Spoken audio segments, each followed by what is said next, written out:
الحمد لله نحمده ونستعينه ونستغفره ونعوذ بالله من شرور أنفسنا ومن سيئات أعمالنا من يهده الله فلا مضل له ومن يضلل فلا هادي له وأشهد أن لا إله إلا الله وحده لا شريك له وأشهد أن محمدًا عبده ورسوله يا أيها الذين آمنوا اتقوا الله حق تقاته ولا تموتن إلا وأنتم مسلمون يا أيها الناس اتقوا ربكم الذي خلقكم من نفس واحدة وخلق منها زوجها وبث منهما رجالا كثيرا ونساء واتقوا الله الذي تساءلون به والأرحام إن الله كان عليكم رقيبا يا أيها الذين آمنوا اتقوا الله وقولوا قولا سديدا يصلح لكم أعمالكم ويغفر لكم ذنوبكم ومن يطع الله ورسوله فقد فاز فوزا عظيما اللهم صل على محمد وعلى آل محمد كما صليت على إبراهيم وعلى آل إبراهيم إنك حميد مجيد اللهم بارك على محمد وعلى آل محمد كما باركت على إبراهيم وعلى آل إبراهيم إنك حميد مجيد أما بعد فيا أيها الناس إن خير الحديث كتاب الله وخير الهدي هدي محمد صلى الله عليه وسلم وشر الأمور محدثاتها وكل محدثة بدعة وكل بدعة ضلالة وكل ضلالة في النار أعوذ بالله السميع العليم من الشيطان الرجيم ولله على الناس حج البيت ولله على الناس حج البيت من استطاع إليه سبيلا ومن كفر فإن الله غني عن العالمين۔ قابل صد احترام بزرگوں، بھائیوں اور عزیزوں، یہ ماہ شوال ہے جو کہ اشہر الحج میں سے ایک ہے، کیونکہ اللہ سبحانہ و تعالیٰ فرماتے ہیں الحج اشہر معلومات، حج کے مہینے معلوم ہیں، اور ان کی تفسیر یوں ہے کہ حج کے مہینے شوال، ذیقعد اور ذوالحج کے ابتدائی 10 دن، ان مہینوں کے اندر حج کے لیے احرام باندھا جاتا ہے، لوگ حج کے لیے تیاری کرتے ہیں، اپنی درخواستیں، اپلیکیشن جمع کرواتے ہیں، حج کے لیے عزم کرتے ہیں اور ارادہ کرتے ہیں۔ اس لیے اس مناسبت سے حج بیت اللہ کی فضیلت اور اہمیت کے بارے میں چند گزارشات آپ کے سامنے رکھنا چاہتا ہوں، اس لیے کہ حج اسلام کے 5 ارکان میں سے ایک اہم رکن ہے۔ پیارے نبی حضرت محمد الرسول اللہ صلی اللہ علیہ وسلم ارشاد فرماتے ہیں عن ابن عمر رضی اللہ عنہما قال قال رسول اللہ صلی اللہ علیہ وسلم، حضرت عبداللہ ابن عمر رضی اللہ تعالیٰ عنہما سے روایت ہے کہ رسول اکرم صلی اللہ علیہ وسلم نے فرمایا بنی الاسلام علی 5، اسلام کی بنیاد 5 ارکان پر ہے۔ اسلام کے بنیادی 5 ارکان ہیں: شہادت اللہ الہ الا اللہ وان محمد الرسول اللہ، اس بات کی گواہی دینا کہ اللہ رب العزت کے علاوہ کوئی معبود برحق نہیں اور حضرت محمد الرسول اللہ صلی اللہ علیہ وسلم اللہ کے رسول ہیں۔ یعنی کلمہ شہادت کا اقرار پہلا رکن، و اقام الصلاۃ نماز قائم کرنا دوسرا رکن، و ایتاء الزکاۃ صاحب نصاب لوگوں کے لیے اپنے مال میں سے زکوٰۃ ادا کرنا تیسرا رکن، والحج اور حج بیت اللہ چوتھا رکن، و صوم رمضان اور رمضان المبارک کے روزے، یہ 5 ارکان ہیں۔ ان ارکان میں سے حج بیت اللہ کو یہ اہمیت حاصل ہے کہ یہ جامع العبادات ہے۔ اسلام کے اندر عبادت کی 3 قسمیں ہیں، قولی عبادت، مالی عبادت اور بدنی عبادت۔ حج کے اندر یہ تینوں قسم کی عبادات جمع ہیں۔ اس میں زبان کا ذکر بھی شامل ہے، جسمانی مشقت بھی شامل ہے، اور اس میں مال بھی خرچ ہوتا ہے، اس لیے اسے جامع العبادات کہا جاتا ہے۔ اللہ سبحانہ و تعالیٰ نے ان لوگوں پر جو صاحب استطاعت ہیں زندگی میں ایک بار حج ادا کرنا فرض قرار دیا ہے، جس طرح کہ پیارے نبی حضرت محمد الرسول اللہ صلی اللہ علیہ وسلم نے خطبہ ارشاد فرمایا، عن ابن عباس رضی اللہ عنہما قال خطبنا رسول اللہ صلی اللہ علیہ وسلم فقال، نبی پاک صلی اللہ علیہ وسلم نے خطبہ ارشاد فرماتے ہوئے فرمایا، لوگو یا ایھا الناس کتب علیکم الحج، آپ پر حج فرض کیا گیا ہے، فحجوا لہذا بیت اللہ شریف کا حج کرو۔ فقام الاقرع بن حابس، نبی پاک صلی اللہ علیہ وسلم کے ایک صحابی وہ کھڑے ہوئے، انہوں نے سوال کیا، افی کل عام یا رسول اللہ، اے اللہ کے رسول کیا ہر سال حج کرنا فرض ہے؟ تو رسول اکرم صلی اللہ علیہ وسلم نے فرمایا، لو قلتها لوجبت، اگر میں کہہ دیتا کہ ہر سال فرض ہے تو اللہ رب العزت آپ پر ہر سال حج فرض کر دیتا، وَلَمَا اسْتَطَعْتُمْ، اور تم ہر سال حج ادا کرنے کی استطاعت نہ رکھتے۔ آپ نے فرمایا الحج مرتن فمن زاد فتطوع، حج زندگی میں ایک مرتبہ فرض ہے، جو اس سے زیادہ کرے گا وہ اس کا نفلی حج ہوگا۔ تو گویا کہ اللہ سبحانہ و تعالیٰ نے صاحب استطاعت لوگوں پر من استطاع الیہ سبیلا زندگی میں ایک بار حج فرض قرار دیا ہے۔ استطاعت کیا ہے؟ رسول اکرم صلی اللہ علیہ وسلم سے اس کے بارے میں سوال کیا گیا تو آپ نے فرمایا من استطاع الیہ سبیلا الزاد والراحلہ، جس آدمی کے پاس حج کے لیے جانے کے اخراجات موجود ہوں، سواری کا انتظام ہو اور کسی قسم کی کوئی رکاوٹ نہ ہو، تو اس پر زندگی میں ایک بار حج کرنا فرض ہے۔ حج کے لیے اخراجات بھی ہوں، سواری کا انتظام بھی ہو، کوئی رکاوٹ بھی نہ ہو، اور حج پر جانے کے بعد بیوی بچے جن کا نان و نفقہ شوہر کے ذمے ہے، واپسی تک ان کے نان و نفقے کا انتظام ہو، تو یہ استطاعت میں اور یہ حج کی استطاعت کے اندر یہ ساری چیزیں شامل ہیں۔ اس لیے علماء نے حج کی فرضیت کے لیے کہ کن لوگوں پر حج فرض ہے،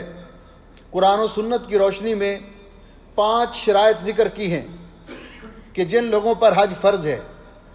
جن لوگوں کے اندر یہ شرائط پائی جائیں اور وہ حج کرنے میں ادا کرنے میں کوتاہی کریں تو علماء کے نزدیک وہ شخص گناہ گار ہیں، انہیں اللہ رب العزت کی بارگاہ میں معافی طلب کر کے توبہ کر کے ان کو یہ فریضہ ادا کرنے کی کوشش کرنی چاہیے۔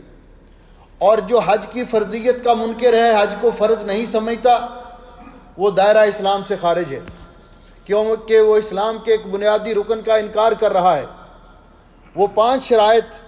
جو حج کی فرضیت کے لیے ہیں، ان میں سے پہلی شرط اسلام ہے، یعنی حج مسلمانوں پر فرض ہے، غیر مسلمانوں پر نہیں۔ دوسری شرط العقل ہے کہ حج عقل مند لوگوں پر فرض ہے، جو عقل و شعور رکھتے ہیں، معوف العقل، دیوانے، اور جو پیدائشی طور پر جن کی عقل معوف ہے ان لوگوں پر حج فرض نہیں ہے، کیونکہ وہ مکلف ہی نہیں ہے۔ تیسری شرط یہ ہے البلوغ، کہ بالغ لوگوں پر حج فرض ہے، نابالغ لوگوں پر حج فرض نہیں ہے، لیکن اگر کوئی بچہ بالغ ہونے سے پہلے اپنے والدین کے ساتھ حج کرے گا تو وہ اس کا نفلی حج شمار ہوگا، اس کو بھی اس کا اجر ملے گا، اس کے والدین کو بھی اس کا اجر ملے گا۔ لیکن اگر بالغ ہونے کے بعد اس کے پاس استطاعت ہوئی تو اس پر حجۃ الاسلام فرض ہوگا، جس طرح کہ حضرت ابن عباس رضی اللہ تعالیٰ عنہ فرماتے ہیں کہ جو بچہ بلوغت سے پہلے حج کرتا ہے اور پھر بالغ ہو جاتا ہے تو اس کے پاس استطاعت ہے تو حجۃ الاسلام اس کے ذمہ فرض ہوتا ہے۔ اسی طرح وہ غلام، اگلی شرط جو ہے الحریہ کہ آزادی، غلاموں پر حج فرض نہیں۔ اگر کوئی غلام اپنے آقا کے ساتھ حج کر لیتا اس دور میں تو وہ اس کو بعد میں آزاد کر دیتا تو اس کے پاس استطاعت ہوتی تو آزادی کے بعد حجۃ الاسلام اس کے ذمہ ہوتا، اس کو حجۃ الاسلام ادا کرنا پڑتا۔ اور پانچویں شرط ہے الاستطاعہ، جس کا میں نے ذکر کیا کہ انسان کے پاس سواری میسر ہو، سفر کے اخراجات ہوں، سواری پر سفر کرنے کے قابل ہو، قدرت رکھتا ہو، اس کے جانے کے بعد اس کے بیوی بچوں کے لیے نان و نفقے کا انتظام ہو، کوئی رکاوٹ نہ ہو، یہ استطاعت اس کو حاصل ہو۔ اور اگر حج کرنے والی عورت ہے تو اس کے لیے ایک چھٹی شرط ہے، اور وہ یہ ہے کہ جو عورت حج کرنا چاہتی ہے اس پر حج فرض ہے، فرضی حج ہے یا نفلی حج ہے، اس کے لیے لازمی ہے کہ اس کے ساتھ محرم ہو۔ محرم کے بغیر عورت کا حج درست نہیں، کیونکہ پیارے نبی حضرت محمد رسول اللہ صلی اللہ علیہ وسلم نے فرمایا، عن ابی سعید رضی اللہ تعالیٰ عنہ قال قال رسول اللہ صلی اللہ علیہ وسلم، حضرت ابو سعید خدری رضی اللہ تعالیٰ عنہ بیان کرتے ہیں کہ نبی علیہ السلام نے فرمایا، لا یحل لامرأۃ تؤمن باللہ والیوم الآخر ان تسافر سفرا فوق ثلاثۃ ایام فصاعدا، کسی عورت کے لیے جو اللہ اور اللہ کے رسول پر ایمان رکھتی ہے، آخرت کے دن پر ایمان رکھتی ہے، اس کے لیے جائز نہیں کہ وہ 3 دن یا اس سے زیادہ سفر کرے، الا ومعها ابوها او اخوها او زوجها او ابنها او ذو محرم منها، کہ اس کے ساتھ محرم ہو، محرم کا ہونا ضروری ہے، خواہ وہ اس کا باپ ہو، باپ بھی محرم ہے، بھائی ہو، شوہر ہو، بیٹا ہو، یا اور کوئی ایسا رشتہ دار جس کے ساتھ ہمیشہ کے لیے نکاح کرنا حرام ہے، وہ اس کا محرم ہے۔ تو عورت کے لیے یہ 5ویں شرط ہے۔ جب یہ شرطیں متوفر ہو گئیں تو پھر لازمی ہے کہ ہر مسلمان زندگی میں ایک مرتبہ بیت اللہ شریف کا حج کرے، یہ اس پر فرض ہے۔ اس لیے علماء نے لکھا ہے کہ جب شرطیں پوری ہو جائیں تو حج فی الفور ادا کرنا فرض ہے، پتہ نہیں کل کے حالات کیسے ہوں گے، جس طرح کہ حضرت ابن عباس رضی اللہ تعالیٰ عنہما فرماتے ہیں، فضل ابن عباس رضی اللہ تعالیٰ عنہما، ان النبی صلی اللہ علیہ وسلم قال، نبی پاک صلی اللہ علیہ وسلم نے فرمایا، ومن اراد الحج فلیتعجل، جو حج کرنے کا ارادہ رکھتا ہو، اس کے اندر شرائط پوری ہوں، اس کو حج ادا کرنے میں جلدی کرنی چاہیے، اس لیے فإنہ قد یمرض المریض، بعد میں آدمی بیمار بھی ہو سکتا ہے، وتضل الضالہ، کوئی چیز گم بھی ہو سکتی ہے، سواری ناپید بھی ہو سکتی ہے، وتعرض الحاجہ، یا اور کوئی ایسی ضرورت پیش آ جاتی ہے کہ جس کی وجہ سے وہ حج نہیں کر سکتا۔ اس لیے جب حج فرض ہو جائے، شرائط اس کے اندر پوری پائی جائیں تو اسے چاہیے کہ وہ حج کرے۔ فرضی حج اگر ادا کر لیا، حج اور عمرے کی ادائیگی میں اللہ رب العزت نے جو اجر و ثواب رکھا ہے اس کا تذکرہ کرتے ہوئے پیارے نبی حضرت محمد رسول اللہ صلی اللہ علیہ وسلم فرماتے ہیں، ان عبداللہ ابن مسعود رضی اللہ تعالی عنہ قال قال رسول اللہ صلی اللہ علیہ وسلم، حضرت عبداللہ ابن مسعود رضی اللہ تعالیٰ عنہ بیان کرتے ہیں کہ نبی علیہ السلام نے فرمایا، تابعوا بین الحج والعمرہ، حج اور عمرہ گاہے بگاہے کرتے رہا کرو، کبھی حج کے لیے چلے گئے، کبھی عمرہ کے لیے چلے گئے، اس لیے کہ اس سے مسلمانوں کو 2 فائدے حاصل ہوتے ہیں، فإنہما ینفیان الفقر والذنوب، یہ انسان سے ایک فقیری کا خاتمہ کرتے ہیں، اس کے ذریعے بظاہر تو معلوم ہوتا ہے کہ پیسے لگتے ہیں، لیکن اللہ رب العزت کا یہ نظام ہے کہ اس کے ذریعے اللہ تعالیٰ انسان سے فقیری کا خاتمہ کرتے ہیں، والذنوب، اور انسان کے گناہوں کو اللہ معاف کرتے ہیں حج کے ذریعے، کما ینفی القیر خبث الحدید والذہب والفضہ، جس طرح بھٹی لوہے، سونے یا چاندی کی میل کچیل کو نکال کے باہر کر دیتی ہے، اس طرح حج انسان کو گناہوں سے پاک اور صاف کر دیتا ہے۔ فرمایا وَلَيْسَ لِلْحَجَّةِ الْمَبْرُورَةِ ثَوَابٌ إِلَّا الْجَنَّةِ، حج مبرور کا ثواب اللہ کے ہاں سوائے جنت کے اور کچھ نہیں ہے۔ اس لیے جنہوں نے حج کر لیا، فرضی حج ادا کر لیا، ان کو یہ حدیث بڑے غور سے سننی چاہیے، اور یہ حدیث صحیح ہے۔ عن ابی سعید الخدری رضی اللہ تعالیٰ عنہ، حضرت ابو سعید خدری رضی اللہ تعالیٰ عنہ روایت کرتے ہیں ان الرسول صلی اللہ علیہ وسلم قال ان عبدا صححت له جسمہ، اللہ تعالیٰ فرماتے ہیں جس بندے کو میں نے جسمانی طور پر صحت اور تندرستی عطا کی، ووسعت علیہ فی المعیشہ، اور اس کو میں نے رزق میں فراوانی عطا کی، کشادگی عطا کی، یمضی علیہ 5 اعوام، اس پر 5 سال گزر جاتے ہیں، لا یفد الیہ، وہ میرے گھر کی زیارت کے لیے نہیں آتا، لا محروم، وہ بہت ساری خیر و برکت سے محروم ہے۔ اس لیے انسان کو بیت اللہ شریف، یہ تو مسلمان کی فطری اللہ رب العزت نے یہ سرشت میں رکھا ہے۔ ابراہیم علیہ السلام نے دعا بھی کی تھی اللہ تعالیٰ سے، فَاجْعَلْ أَفْئِدَةً مِّنَ النَّاسِ تَهْوِي إِلَيْهِمْ، کہ اللہ لوگوں کے دل ان کی طرف مائل کر دے۔ مسلمان دنیا کے کسی بھی کونے میں رہتا ہے، کسی بھی خطے میں رہتا ہے، اس کا دل بیت اللہ شریف کے ساتھ اٹکا ہوا ہے، اس کی دل کی یہ تمنا اور خواہش ہے کہ اللہ رب العزت اسے اپنے گھر کی زیارت کا موقع دے۔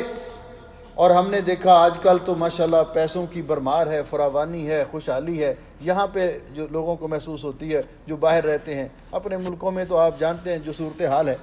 لیکن اس سے پہلے جب اس طرح دولت کی فراوانی نہیں تھی تو پہلے ہمارے بڑے بزرگ بھی اور ہماری بڑی خواتین بھی، بزرگ خواتین بھی، وہ تھوڑے تھوڑے پیسے جوڑ کر جمع رکھتے تھے اپنی کمائی سے، کہ بابا جی آپ نے کیا کرنے ہیں، پیسے جوڑ کے رکھ رہے ہو، اماں جی آپ نے پیسے قبر میں لے کر جانے، نہیں بیٹے میں نے حج کرنا ہے۔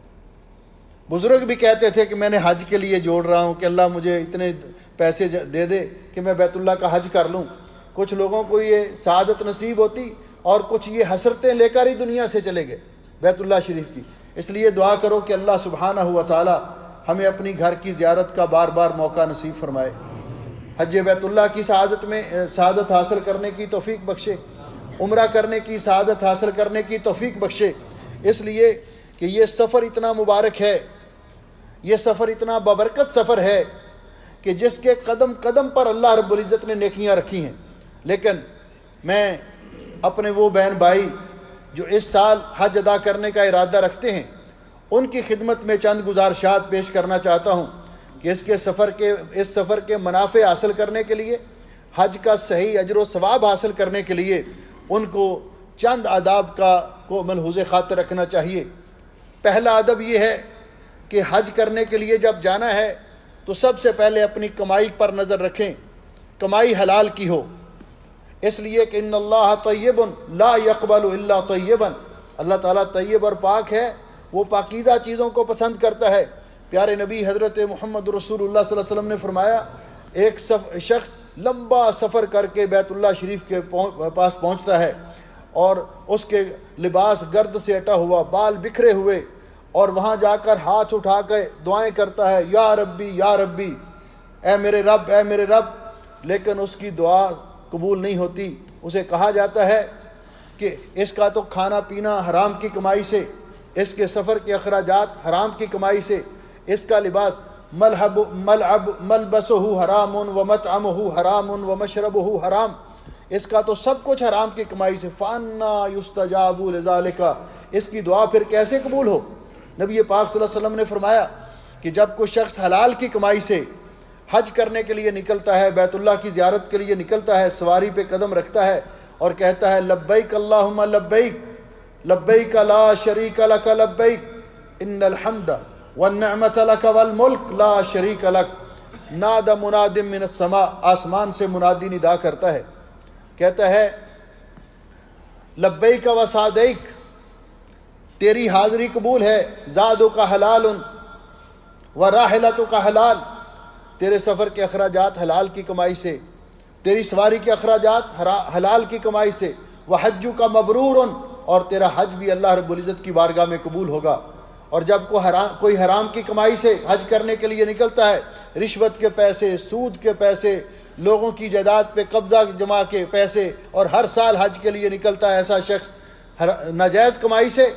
تو وہ لبیک کہتا ہی ہے تو آگے سے ندا آتی ہے، لا لبیک لک ولا صادق، تیری کوئی لبیک قبول نہیں، تیری سواری حرام کی کمائی سے، تیرے سفر کے اخراجات حرام کی کمائی سے، تیرا حج تیرے لیے گناہوں کی مغفرت کا باعث نہیں بنے گا بلکہ تیرے لیے وبال جان بن جائے گا۔ اس لیے حلال کی کمائی اس کا اہتمام کیا جائے۔ دوسرا، نیت خالص ہو کہ اللہ کی رضا کے لیے حج کر رہا ہے، اس لیے کہ اللہ رب العزت قرآن پاک میں فرماتے ہیں وَأَتِمُّ الْحَجَّ وَالْعُمْرَةَ لِلَّهِ، حج اور عمرہ اللہ کی رضا کے لیے کرو۔ وَلِلَّهِ عَلَى النَّاسِ حِجُّ الْبَيْتِ وَلِلَّهِ عَلَى النَّاسِ، اللہ کی رضا کے لیے لوگوں پر فرض ہے کہ وہ بیت اللہ کا حج کریں۔ اور پیارے نبی حضرت محمد رسول اللہ صلی اللہ علیہ وسلم نے جب حج کے لیے احرام باندھا، نیت کرنے کے بعد آپ نے فرمایا اللہم حجتن لا سمعۃ فیہا ولا ریا، اے اللہ میرا حج ایسا بنانا کہ جس میں کوئی ریاکاری نہ ہو، دکھاوا نہ ہو، شہرت مقصود نہ ہو کہ لوگ مجھے حاجی کہیں، لوگ میرے اشتہار لگائیں، یعنی حج خالص اللہ کی رضا کے لیے کریں۔ اس لیے جب کسی نے بعض سلف سے کہا کہ حاجیوں کی تعداد بہت ہو چکی ہے، تو انہوں نے فرمایا الحاج قلیل والرکب کثیر، حاجی تو بہت تھوڑے ہیں لیکن سیر و سیاحت کرنے والے یہ بہت زیادہ ہیں۔ اور آپ دیکھ رہے ہیں کہ جو لوگ اپنی توجہ کے ساتھ، خشوع خضوع کے ساتھ اور پوری توجہ کے ساتھ حج یا عمرہ کرتے ہیں، بہت کم لوگ ہیں۔ سیلفیاں لینے والے بڑے، اپنے حج کی تشہیر کرنے والے بڑے۔ اس لیے اس بات کا خصوصی طور پر خیال رکھا جائے کہ حج میں شہرت مقصود نہ ہو، ہم ان کاموں میں مصروف نہ رہیں بلکہ اس کو عبادت سمجھ کر ایک ایک لمحہ حج کا اس کو ضائع نہ ہونے دیں۔ اور پھر حج پہ جانے والے بہن بھائیوں کے لیے یہ بھی گزارش ہے کہ وہ حج کے احکام کی تعلیم حاصل کریں، سیکھیں کہ حج کس طرح ادا کرنا ہے تاکہ حج سنت کے مطابق ہو، حج کے ارکان و واجبات میں سے کوئی چیز رہ نہ جائے۔ اس لیے حج کو روانہ ہونے سے پہلے احکام حج سیکھنا ان کے لیے ضروری ہے۔ اسی طرح فسق و فجور سے اور لڑائی جھگڑے سے اجتناب کریں، کیونکہ اللہ رب العزت نے فرمایا الحج اشہر معلومات فمن فرض فیہن الحج فلا رفث ولا فسوق ولا جدال فی الحج، کہ جو آدمی حج کا ارادہ رکھتا ہے تو حج کے دوران کوئی لڑائی جھگڑا نہ کرے، وہاں بھیڑ ہوتی ہے، رش ہوتا ہے، صبر کیا جائے، لوگوں کے ساتھ الجھا نہ جائے، لڑائی جھگڑا نہ کیا جائے، گالی گلوچ اور فسق و فجور اور بد زبانی سے گریز کیا جائے۔ نبی پاک صلی اللہ علیہ وسلم نے حج مبرور کی یہ نشانی بیان فرمائی کہ آپ سے پوچھا گیا کہ بر الحج کیا ہے، حج مبرور کیا ہے، تو آپ نے فرمایا بر الحج طیب الکلام و اطعام الطعام، حج مبرور کی علامت یہ ہے کہ آدمی لوگوں سے کے ساتھ اچھی گفتگو کرے، اخلاق کے ساتھ گفتگو کرے اور لوگوں کو کھانا کھلائے، لوگوں پہ خرچ کرے، یہ نہیں کہ وہاں جا کر مانگتا رہے۔ اس لیے یہ بھی گزارش ہے کہ حج کو روانہ ہونے سے پہلے سچی توبہ کریں، اللہ تعالیٰ سے اپنے گناہوں کی معافی مانگیں۔ اور یہ بھی گزارش ہے کہ جن کا حق دینا ہو، حقوق کی ادائیگی سے فارغ ہوں، اور اگر کسی کے ساتھ لڑائی جھگڑا اور ناراضگی ہے، دلوں کو صاف کر کے حج کے لیے روانہ ہوں۔ تو جب اس طرح حلال کی کمائی سے سچی توبہ کر کے اللہ کی رضا کے لیے جب حاجی حج کرنے کے لیے گھر سے نکلتا ہے، تو پیارے نبی حضرت محمد رسول اللہ صلی اللہ علیہ وسلم فرماتے ہیں عن ابن عمر رضی اللہ عنہما، حضرت عبداللہ ابن عمر رضی اللہ تعالیٰ عنہما سے روایت ہے کہ آپ نے فرمایا، کہتے ہیں سمعت النبی صلی اللہ علیہ وسلم یقول ما ترفع ابل الحاج رجلا ولا تضع یدا الا كتب اللہ لها بها حسنہ او محا عنہ سیئہ او رفع بها درجہ۔ حاجی کی سواری جو حلال کمائی سے اللہ کی رضا کے لیے حج کرنے کے لیے نکلتا ہے، تو اس کی سواری ایک قدم اٹھاتی ہے تو اللہ رب العزت اس کے ساتھ حاجی کے نامہ اعمال میں ایک نیکی لکھ دیتے ہیں، ایک گناہ معاف کر دیتے ہیں، ایک درجہ بلند کر دیتے ہیں۔ ایک قدم قدم پر حاجی کو ثواب ملتا ہے جو اس سفر کو عبادت، کیونکہ یہ دنیا کے تمام سفروں سے اعلیٰ سفر ہے، عبادت کا سفر ہے۔ جو ہی ہم نے میقات سے احرام باندھ لیا، جس طرح کہ اللہ سبحانہ و تعالیٰ نے حج کے لیے جس طرح زمانہ مقرر کیا ہے کہ کن ایام کے اندر حج ہو سکتا ہے، الحج اشہر معلومات، شوال، ذوالقعدہ اور عشرہ ذی الحجہ، اسی طرح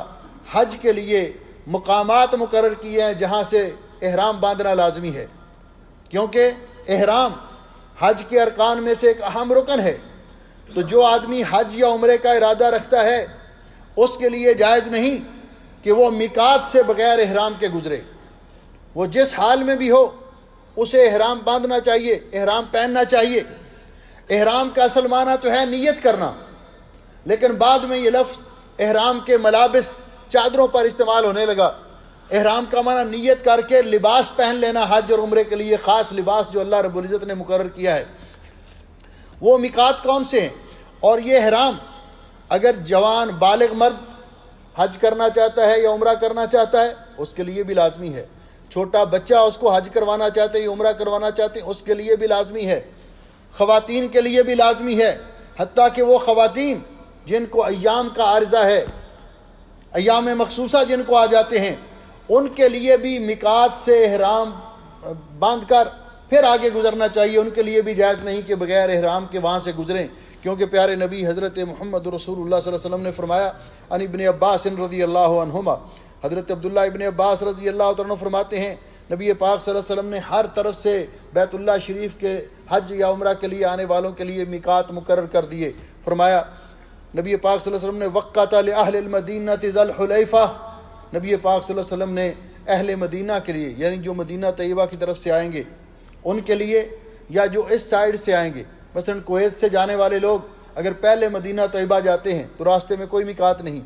یہ بھی لوگ بھی جب مدینہ طیبہ سے روانہ ہوں گے بیت اللہ شریف کی طرف تو ان کے لیے میقات مقرر کیا ذوالحلیفہ، جو مسجد نبوی شریف سے تقریباً 6 یا 7 کلومیٹر کے فاصلے پر ہے، جس کو آج کل ابیار علی بھی کہتے ہیں۔ تو وہاں سے یہ سب سے دور میقات ہے مکہ معظمہ سے، تو یہاں سے اہل مدینہ یا اس طرف سے جانے والے لوگ یہاں سے احرام باندھیں گے ذوالحلیفہ سے، جس کو آج کل ابیار علی کہا جاتا ہے۔ وَلِأَهْلِ الشام الجحفہ، جو شام کی طرف سے آئیں گے، مثلا اہل شام، مصر سے آنے والے لوگ، مغرب سے آنے والے لوگ، یہ جحفہ سے، اور جحفہ آج کل ویران جگہ ہے، اس کے بالمقابل جگہ رابغ ہے، رابغ جو مکہ معظمہ سے 200 کلومیٹر دور ہے، تو وہاں سے احرام باندھیں گے ادھر سے آنے والے لوگ۔ وَلِأَهْلِ نجد کرن المنازل، اور جو نجد کے علاقے سے آئیں گے، مثلا ریاض کے علاقے سے اس طرف سے آئیں گے، یا کویت سے سیدھے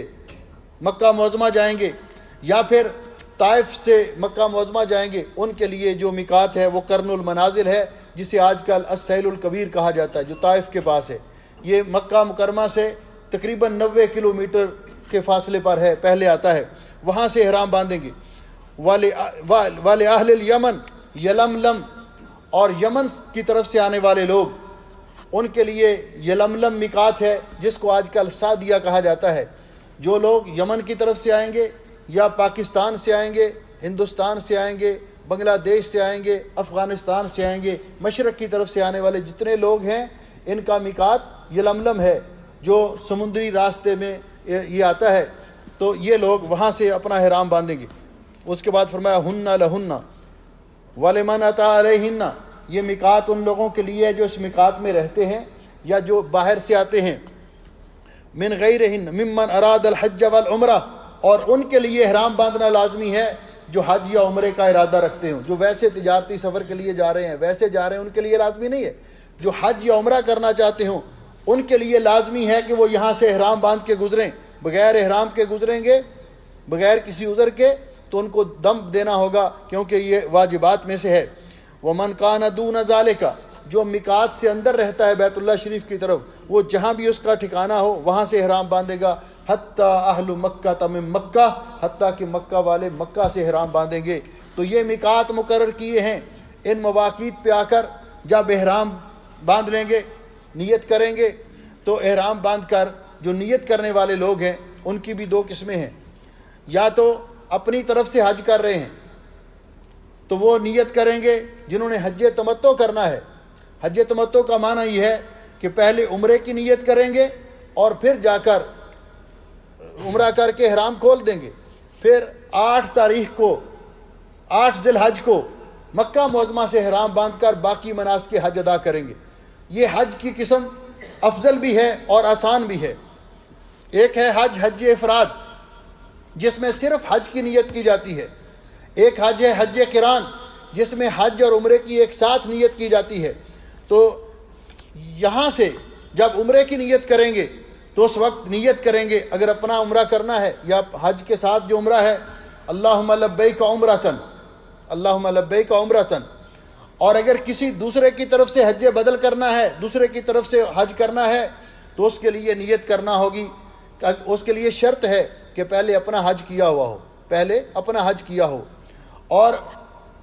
اللہم لبیک عمرتن عن فلان، پھر 8 تاریخ کو جب احرام باندھیں گے مکہ سے تو اس وقت نیت کریں گے اللہم لبیک حجن، اگر کسی کی طرف سے ہے اللہم لبیک حجن عن فلان، تو یہ نیت کرنے کے بعد احرام کی پابندیاں لاگو ہو جائیں گی۔ احرام کی پابندیاں کیا ہیں؟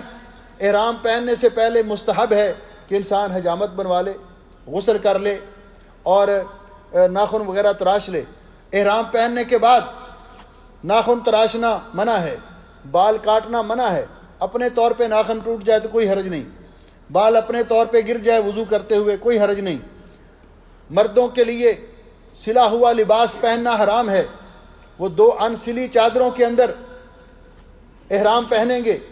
اور انسلی چادروں کا مطلب یہ ہے کہ وہ شلوار اور قمیص کی طرز پر نہ سلی گئی ہوں۔ اگر چادر کے 2 پیس ہیں درمیان میں اس کو سی لیا جائے تو کوئی حرج نہیں، پھٹنے کے ڈر سے اس کے کنارے اگر سی لیے جائیں تو کوئی حرج نہیں۔ انسلی سے مراد یہ کہ وہ شلوار یا قمیص کی طرز پر سلا ہوا نہ ہو۔ مردوں کے لیے سر ڈھانپنا منع ہے احرام کی حالت میں، دستانے پہننا منع ہے،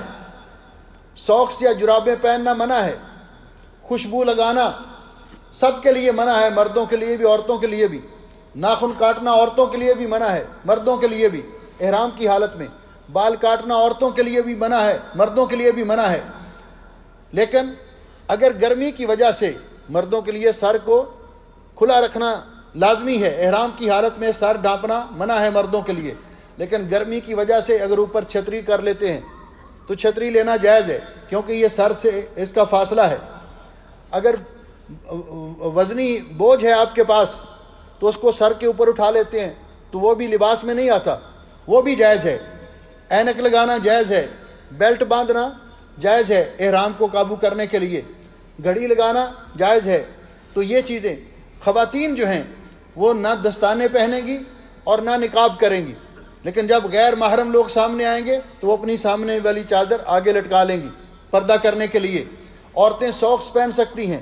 مردوں کے لیے ایسا جوتا استعمال کرنا چاہیے جس میں ٹخنے ننگے ہوں، عورتیں بند جوتا بھی پہن سکتی ہیں۔ اور اسی طرح احرام کے دوران نکاح شادی سے متعلق گفتگو کرنا، منگنی کرنا، رشتہ طے کرنا یہ جائز نہیں ہے، ازدواجی تعلقات کرنا جائز، آپس میں قائم کرنا جائز نہیں ہے۔ احرام کی حالت میں خشکی کے جانور کا شکار کرنا جائز نہیں ہے، اور نہ ایسے جانور کا گوشت کھانا جائز ہے جو محرم کے لیے خصوصی طور پر جس کا شکار کیا گیا ہو۔ ان چیزوں سے اجتناب اور پرہیز کرتے ہوئے جب احرام کی چادریں پہن لی، نیت کر لی، تو پھر تلبیہ شروع کر دینا ہے، لبیک اللہم لبیک، لبیک لا شریک لک لبیک، ان الحمد والنعمت لک والملک لا شریک لک۔ یہ تلبیہ پڑھتے جانا ہے، مرد اونچی آواز سے، عورتیں کچھ پست آواز سے، حتیٰ کہ بیت اللہ شریف کے پاس پہنچ جائیں اور طواف شروع کریں، طواف قدوم شروع کرنے، حجر اسود تک پہنچنے تک یہ تلبیہ پڑھتے رہنا ہے۔ وہاں جا کر یہ تلبیہ ختم ہوگا، اور یہ وقفے کے ساتھ نبی علیہ السلام نے فرمایا کہ جبریل امین نے آ کر یہ پیغام دیا کہ میں اپنے صحابہ سے کہوں ان یرفعوا اصواتہم بالتلبیہ، کہ وہ اونچی اونچی آواز میں تلبیہ کہیں۔ جو تلبیہ کہتا ہے اس کا کتنا اجر و ثواب ہے، رسول اکرم صلی اللہ علیہ وسلم نے ارشاد فرمایا کہ ما من ملبن عن سہل بن سعد رضی اللہ تعالیٰ عنہ قال قال رسول اللہ صلی اللہ علیہ وسلم ما من ملبن یلبی الا لبا ما عن یمینہ وعن شمالہ من شجر وحجر حتی تنقطع الارض من ہا ہنا وہا ہنا. فرمایا جو تلبیہ کہنے والا تلبیہ کہتا ہے لبیک اللہم لبیک، اور یہ تلبیہ توحید ہے. حضرت جابر فرماتے ہیں احل بالتوحید، اللہ تعالیٰ کی توحید کا بار بار اقرار کروایا جا رہا ہے اور یہ ٹریننگ دی جا رہی ہے. تو فرمایا جو تلبیہ کہتا ہے اس کی جو بھی تلبیہ سنتی ہے، جو چیز اس کے دائیں جانب اس کے بائیں جانب جہاں تک زمین کی وسعت ہے، ہر چیز اس کے ساتھ تلبیہ کہتی ہے، ہر چیز اس کے ساتھ تلبیہ کہتی ہے. اس لیے یہ تلبیہ انسان کو کہتے رہنا چاہیے. اور بیت اللہ شریف کے پاس پہنچ کر پھر وہاں جا کر جب طواف شروع کریں گے، طواف قدوم، تو مرد اپنا دایاں کندھا ننگا کریں گے اور بسم اللہ اللہ اکبر دل میں طواف کی نیت کریں گے اور بسم اللہ اللہ اکبر کہہ کر طواف شروع کریں گے. اور خواتین اپنے کا احرام ان کے عام لباس کے اندر، خواتین کا احرام جو ہوگا وہ ان کے عام لباس کے اندر ہوگا، شلوار اور قمیض، اور جو سر پہ انہوں نے دوپٹہ وغیرہ لیا ہے، چادر لی ہے، عام لباس کے اندر. بہتر ہے کہ وہ لباس سادہ ہو.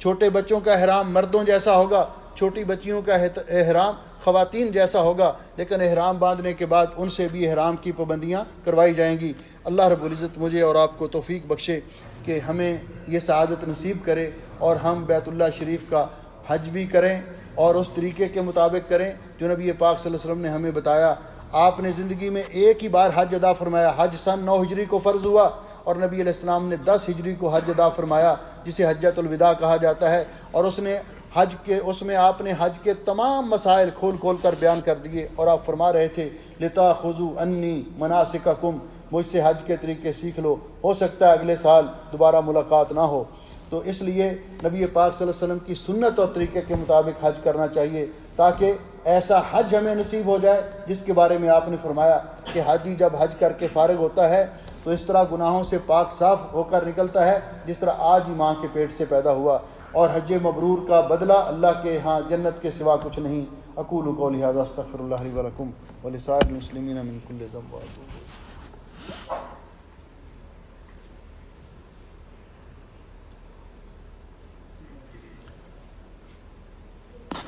ان الحمد للہ نحمده ونستعینه ونستغفره ونعوذ باللہ من شرور انفسنا ومن سیئات اعمالنا من يهده الله فلا مضل له ومن يضلل فلا هادي له. اشهد ان لا الہ الا اللہ وحدہ لا شریک له واشهد ان محمدا عبدہ ورسولہ. اما بعد، محترم بھائیوں اور عزیزوں، بیت اللہ شریف کا طواف کرنا، جو طواف قدوم کرنے والے ہیں تو مرد پہلے 3 چکروں میں ہلکا سا دوڑ کے گزریں گے، اپنا کندھا ننگا کریں گے اور ہر شوط کی کوئی خاص دعا نہیں ہے، صرف رکن یمانی اور حجر اسود کے درمیان یہ دعا پڑھنی چاہیے، ربنا آتنا فی الدنیا حسنہ وفی الآخرۃ حسنۃ وقنا عذاب النار. تو ایک شوط جو ہے، ایک چکر جو ہے، یہ بیت اللہ یہ حجر اسود سے شروع ہوگا اور حجر اسود پر ہی ختم ہوگا. خواتین نارمل رفتار کے اندر یہ چکر لگائیں گی اور 7 چکر پورے کرنے کے بعد مقام ابراہیم کے پیچھے جہاں بھی جگہ ملے 2 رکعت تحیۃ و طواف پڑھی جائے، جس میں سنت یہ ہے کہ پہلی رکعت میں سورۃ فاتحہ کے بعد قل یا ایھا الکافرون اور دوسری رکعت میں سورۃ فاتحہ کے بعد سورہ اخلاص پڑھی جائے اور اس کے بعد صفا مروہ کی سعی کی جائے. صفا مروہ کی سعی میں بھی صفا سے لے کر مروہ تک ایک شوط ہوگا، مروہ سے لے کر صفا تک دوسرا شوط، اس طرح 7واں چکر جو ہے یہ مروہ پہ جا کے پورا ہوگا. اور اس کے بعد حجامت کروائیں گے، مرد پورے سر کا منڈوائیں گے تو اس کا 3 گنا اجر ہے. اگر چاہیں تو بال چھوٹے کروا لیں، اور خواتین اپنے سر کے بال آخر سے جمع کر کے ایک پورے کے برابر بال کاٹ دیں گی اور اس کے بعد احرام کی پابندیوں سے آزاد ہو جائیں گے. غسل کریں اور اپنا عام لباس پہنیں، پھر وہاں پر ٹھہرے رہیں حجاج کرام حتیٰ کہ 8 تاریخ کو وہاں سے حج کے لیے احرام باندھیں گے اپنی اپنی رہائش گاہ سے. غسل کرنے کے بعد احرام کا لباس پہن لیں اور پھر وہاں سے حج کی نیت کریں، اللہم لبیک حجن. اور 8 تاریخ یوم ترویہ کو نبی علیہ السلام نے ظہر کی نماز منا میں ادا کی، پھر عصر کی نماز، یعنی ہر نماز اپنے وقت پر ادا کی لیکن قصر کر کے. اگلے دن فجر کی نماز ادا کرنے کے بعد آپ اللہ کے ذکر میں مشغول رہے. سورج طلوع ہونے کے بعد پھر وہاں سے میدان عرفات کی طرف نکلے اور یہ یوم عرفہ ہے. تو بیت اللہ شریف میں جب تک موقع ملے طواف کرنا چاہیے، کیونکہ طواف کی فضیلت بیان کرتے ہوئے نبی علیہ السلام نے فرمایا من طاف بہذا البیت اسبوعا، جو بیت اللہ کے گرد 7 چکر لگاتا ہے، یحسی اور پورے 7 چکر پورے کرتا ہے، ہر قدم پر اللہ تعالیٰ اس کے لیے ایک نیکی لکھ دیتے ہیں اور اس کا ایک گناہ معاف کر دیتے ہیں اور اس کا ایک درجہ بلند کر دیتے ہیں. 7 چکر لگا کر فارغ ہوتا ہے تو گویا کہ اس نے ایک غلام آزاد کیا، اتنا اس کو اجر و ثواب ملتا ہے. اور یوم عرفہ، یہ اس دن یہ حج کا سب سے اہم رکن ہے. آپ نے فرمایا کہ الحج عرفات، حج میدان عرفات میں وقوف کا نام ہے. تو حجاج کرام میدان عرفات میں پہنچیں گے، وہاں اس بات کا ضرور تاکید کر لیں کہ وہ میدان عرفات کی حدود میں پہنچیں. مسجد نمرہ جو ہے، جو میدان عرفات میں ہے، اس کا پہلا حصہ یہ میدان عرفات سے باہر ہے. درمیان جہاں امام خطبہ دیتے ہیں یا نماز پڑھاتے ہیں، اس کے درمیان میں بورڈ لگے ہوئے ہیں جہاں لکھا ہوا ہے کہ یہاں سے میدان عرفات کی حدود شروع ہوتی ہے. تو خطبہ سننے کے بعد، نمازیں پڑھنے کے بعد لازمی طور پر اس حدود میں آنا چاہیے اور وہاں سے غروب آفتاب کے بعد نکلنا چاہیے اور نمازیں آ کر مزدلفہ میں ادا کرنی چاہیے. مغرب اور عشاء جمع کر کے ظہر اور عصر امام صاحب وہاں پر جمع کروا دیں گے. تو جب انسان اس طرح واپس آئے گا، رات مزدلفہ میں گزاریں، 10 تاریخ کو جا کر جمرہ عقبہ کو کنکریاں ماریں. پھر دوسرا کام قربانی کرنا، تیسرا کام حلق کروانا، حجامت کروانا، اور چوتھا کام جو ہے طواف افاضہ کرنا. حج تمتع کرنے والے طواف افاضہ کے ساتھ سعی بھی کریں گے. اور پھر اس کے بعد مینا میں رات گزارنا لازمی ہے. اگلے دن تینوں جمرات کو کنکریاں ماریں گے. پھر اس کے اگلے دن بھی، جو 2 دن کے بعد کنکریاں مار کے آنا چاہے اس کے لیے بھی جائز ہے. لیکن اس کے لیے ضروری ہے کہ وہ دوسرے دن 12 تاریخ کو غروب آفتاب سے پہلے مینا میں اپنی رہائش چھوڑ دیں. اور جو اگر وہاں سورج غروب ہو گیا تو ان کو 13 کی کنکریاں بھی مارنی ہوں گی. جو 13 کی کنکریاں مار کر واپس آئیں گے تو اب سب کے لیے ایک واجب رہ گیا ہے، وہ ہے طواف وداع. آخر میں جب بیت اللہ سے ہم واپس آنا چاہیں تو طواف وداع کریں. یہ طواف جو ہے ان عورتوں کو اللہ نے معاف کر دیا ہوا ہے جن کو عارضہ ایام کا لاحق ہو جاتا ہے، تو وہ اس کے بغیر بھی واپس آ سکتی ہیں. اس لیے میدان عرفات کا دن بڑا اہم دن ہے. اللہ تعالیٰ فرشتوں کے سامنے اس دن فخر کرتے ہیں کہ یہ میرے بندے دور دراز کے سفر کر کے آئے اور میں نے ان کو بخش دیا. اللہ تعالیٰ اس دن بہت سارے لوگوں کو جہنم سے آزاد کرتے ہیں. اور حضرت ابو ہریرہ رضی اللہ تعالیٰ عنہ فرماتے ہیں کہ نبی علیہ السلام نے فرمایا من حج ھذا البیت فلم یرفث ولم یفسق رجا کیوم ولدتہ امہ. جو آدمی بیت اللہ کا حج کرے، اس میں کوئی فسق و فجور نہ کرے، بیہودہ بات نہ کرے، تو اس طرح گناہوں سے پاک صاف ہو کر پلٹتا ہے جس طرح آج ہی ماں کے پیٹ سے پیدا ہوا. اللہ تعالیٰ جو ہمارے بہن بھائی حج کرنے کے لیے جا رہے ہیں اور یا ہم میں سے جو بھی جائیں گے، اللہ تعالیٰ سب کا حج مبرور بنائے اور اپنی فضل و رحمت سے قبول و منظور فرمائے. گناہوں سے پاک صاف کر کے اللہ خیر و عافیت سے سب کو اپنے گھروں میں واپس لٹائے. ایک بھائی بشیر صاحب، ان کے ماموزاد بھائی پاکستان میں وفات پا گئے ہیں. ان کے لیے دعا کریں کہ اللہ رب العزت ان کی مغفرت فرمائے. یہ بیت اللہ سے فارغ ہو کر مسجد نبوی شریف کی زیارت کے لیے مدینہ طیبہ میں آئیں. نبی پاک صلی اللہ علیہ وسلم کی مسجد مبارک میں ایک نماز پڑھنے سے 1000 نماز کا ثواب ملتا ہے. آپ کی ذات اقدس پر درود پاک پڑھیں اور اس طرح یہ سفر مکمل ہو. اللہ تعالیٰ سب کا سفر بخیر بنائے. ان اللہ و ملائکتہ یصلون علی النبی یا ایھا الذین آمنوا صلوا علیہ وسلموا تسلیما. اللهم صل علی محمد وعلی آل محمد کما صلیت علی ابراہیم وعلی آل ابراہیم انک حمید مجید. اللهم بارک علی محمد وعلی آل محمد کما بارکت علی ابراہیم وعلی آل ابراہیم انک حمید مجید.